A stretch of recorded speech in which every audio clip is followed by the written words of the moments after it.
Supreme Court ने recently एक judgment pronounce की है। नाम है उसका R Muthu Kumar versus chairman and managing director TANGEDCO. TANGEDCO यानी कि Tamil Nadu generation and distribution company limited है, यानी कि जो पावर जनरेशन और डिस्ट्रीब्यूशन का जो काम करते हैं इलेक्ट्रिसिटी कंपनी है। तो उसमें नौकरियां निकली थी ट्रेनी और है, यानी कि ट्रेनी कह दीजिए, हेल्पर की कह दीजिए, और उससे संबंधित मामला था। उसमें जो लोग अपॉइंट हुए, उसके बाद कुछ लोग जो अग्रीव्ड थे वो हाई कोर्ट पहुंचे। हाई कोर्ट ने जो सिंगल जज के पास जब वो मामला गया तो टेनजेडको के फेवर में वो डिसीजन हुआ। फिर वो डिवीजन बेंच में जब मामला गया तो वहां पर जो है क्या हुआ कि कंप्रोमाइज ऑर्डर कोर्ट ने दिया, यानी कि कोई मेरिट पर ऑर्डर नहीं हुआ। कंपनी जो उसमें 84 लोग जो पिटिशनर्स थे, जो अग्रीव्ड पर्सन थे, उनके साथ एक कंप्रोमाइज ऑर्डर हुआ और उन्हें जो है जॉब दे दी गई।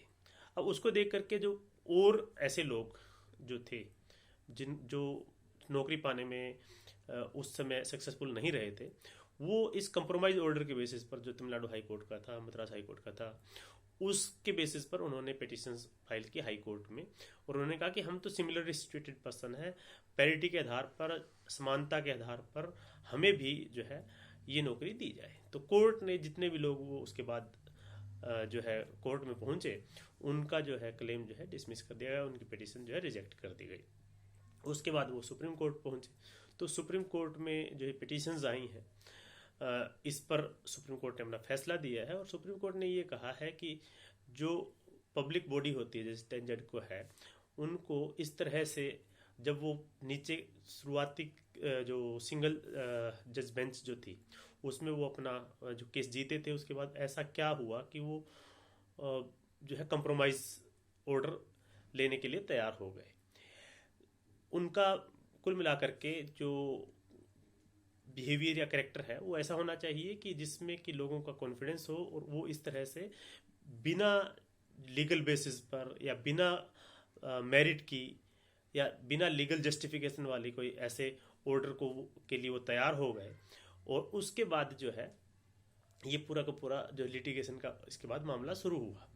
तो एक तो ये कहा है कि उनका बिहेवियर ऐसा होना नहीं चाहिए था, टेनजेडको ने जैसा किया कि उनको जो ऐसे टर्म्स एंड कंडीशन पर ही जो डिसीजन एक्सेप्ट किया जाना चाहिए था जो कि पब्लिक कॉन्फिडेंस को इन्हेंस करता हो, पब्लिक कॉन्फिडेंस को इम्प्रूव करता हो।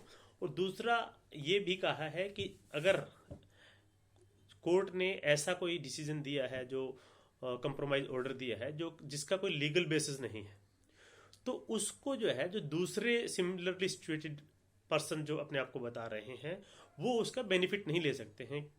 और वो ऐसा नहीं कह सकते हैं कि उनको दिया गया तो हमें भी पैरिटी पर रखते हुए ये बेनिफिट दिया जाना चाहिए। तो कोर्ट ने कहा कि ऐसे जो मामले होते हैं और ऐसा जो ऑर्डर होता है उसको आप जो है बाइंडिंग प्रेसिडेंट भी नहीं मान सकते हैं, क्योंकि वो मेरिट के बेसिस पर नहीं हुआ है। वो पार्टियां आपस में उस पर जो है उन टर्म्स पर एग्री हुई है और वैसा किया है, इसलिए वो जो है कंप्रोमाइज ऑर्डर दिया गया।